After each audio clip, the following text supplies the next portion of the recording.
And right now with us, we have George Melashvili, founder of Europe-Georgia Institute. Good evening, sir. Thank you for joining us tonight. Good evening. Thank you for the invitation. So the bill that we're talking about, the Foreign Agent Bill, is forcing organizations receiving more than 20% of their funding from abroad to register as foreign agents. And the opposition to this bill is saying that this bill is cracking down on freedom of speech. Can you elaborate on that? Is this really the case? It's not only about the freedom of speech, it's also about the freedom of the civil society, and it's also, in a more broader term, about the election, which is coming in October. The aim of the ruling party is to discriminate and to create badges for civil society organizations. They want to stigmatize civil society. They want to portray civil society organizations as working for some foreign powers. But the most important part, the most crucial aim of this bill is to make an equation sign between the money that is coming from the West, the European Union, NATO member countries, and the money which is coming from Russia. Because for a very long period of time in Georgia, there has been a very clear distinction between the agents' money, which is mostly coming from Russia and which is mostly has been trying to subdue and subvert Georgia's Western aspirations, as well as the general resilience of the country, and the aid and support that Georgia is receiving from the countries in the West, including, for example, Poland, including Germany, France, United States, and lots of others. The Georgian dream has been trying to make an equation sign between the West and Russia for a very, very long time. Partially, it is because of their newly found ideology, which is rooted in extreme nationalism and which is trying to use conspiracy theories that we have been hearing, for example, today when there was a pretty big rally organized by Georgia's ruling party in support of the law. And this rally was a very good distinction. It demonstrated very clearly the contrast between the demonstrations we're witnessing right now on the screen, when the people are not covering their faces, they are taking selfies, and they are supporting Georgia's Western aspirations, and the rally which was held today by the ruling party. The ruling party was unable to get enough support from the capital city, so they organized buses and minibuses from the regions of Georgia flocking and coming to Tbilisi. And this contrast is very, very visible. The people who are working for the government, the people who were working in schools, kindergartens, everywhere, in all agencies you can imagine, were forced to come to Tbilisi for just a few hours, listen to the speech, which was a very peculiar speech in itself, a very interesting blend of anti-Western conspiracy theories and attempts to portray West as the main threat to Georgia instead of Russia, but at the same time while promising that somehow by eliminating the opposition, by eliminating the civil society, Georgia would still somehow become a member of the European Union. Let me interrupt you for a second, because couldn't this be true? And these are very serious allegations, without a question, but couldn't this be true even without calling this foreign agent law? I mean, couldn't a government also go against all the NGOs just without calling it, a law? Exactly. This has been a threat for a while. However, this law provides the general attitude. It provides the general ability to get rid of the entire civil society at once. Before this law, there was a very clear distinction between Georgian civil society organizations. Some of them were more pro-government, some of them were more against the government, some of them were neutral. But right now, the government is perceiving all civil society, all organizations or individuals or even media outlets that are not directly controlled by the government as a threat. So that's why they're trying to create this blank law, which will put all civil society, all independent media organizations under one umbrella, so that they can strangle all these organizations all at once with these.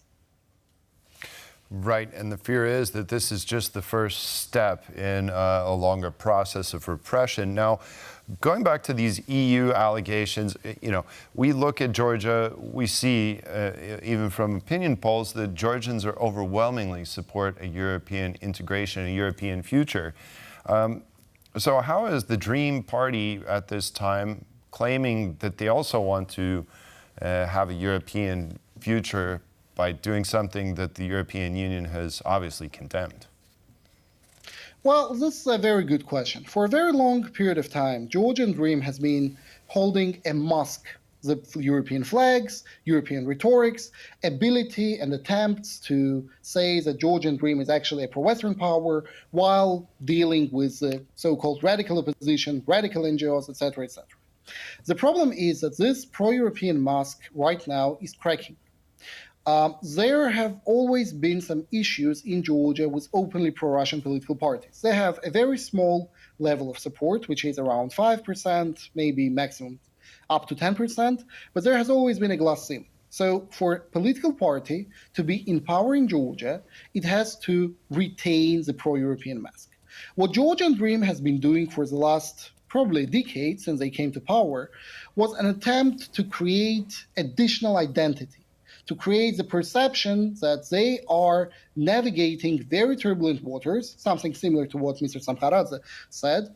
However, while at the same time they were distancing from the West, and their rhetoric, if we listen to it, they're talking about some sort of different Europe, European Union, European Parliament that have lost European values, and Georgian Dream, which is somehow upholding these values. So what they're trying to tell is to replace the idea of the European integration with a very nationalistic idea of their own, while at the same time they're trying to sell this idea to the electorate as actually being truly European. Okay, now we know that the government obviously wants to continue with this and they will vote on that, but we also know that the Georgian president wants to veto that bill. And what do you think, I mean, what is going to happen with it once it's going to be vetoed?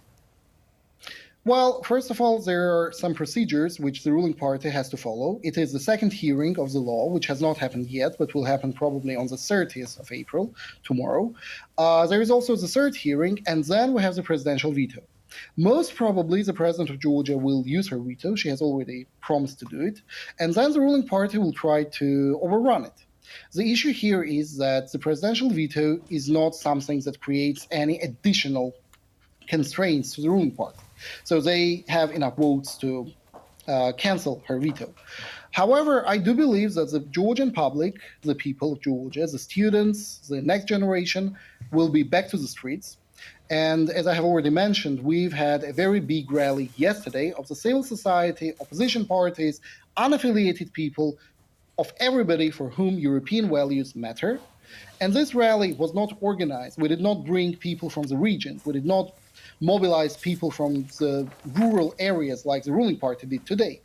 And the number of people who attended the rally yesterday was probably one of the biggest rallies in modern Georgian history. So Georgian Dream tried to have a counteraction today, but it is absolutely obvious that they have lost the capital city, and I'm absolutely sure that they lost majority of the urban areas of Georgia. So what the Georgian Dream is trying to do, it is to somehow show force, demonstrate that they still have power. You're witnessing right now on this on these images the former Minister of European Integration of Georgia, who was detained absolutely illegally by the police, and he was released just a couple of hours ago. So what we're telling and what we're saying is that the people of Georgia will very clearly demonstrate their will, and it will be very difficult for the Georgian nightmare party, as it is right now being called in many circles, to even win the elections. So even if they will be able to proceed with the law, they will have a lot of trouble winning the election. And the civil society is not going to wait for all of this.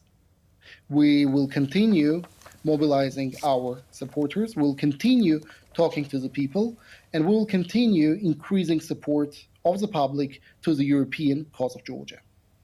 Okay, well, thank you very much for this discussion, George Melashvili, founder of Europe-Georgia Institute. We appreciate your views and insight on the matter. Thank you. Thank you, sir, very much. Thank you.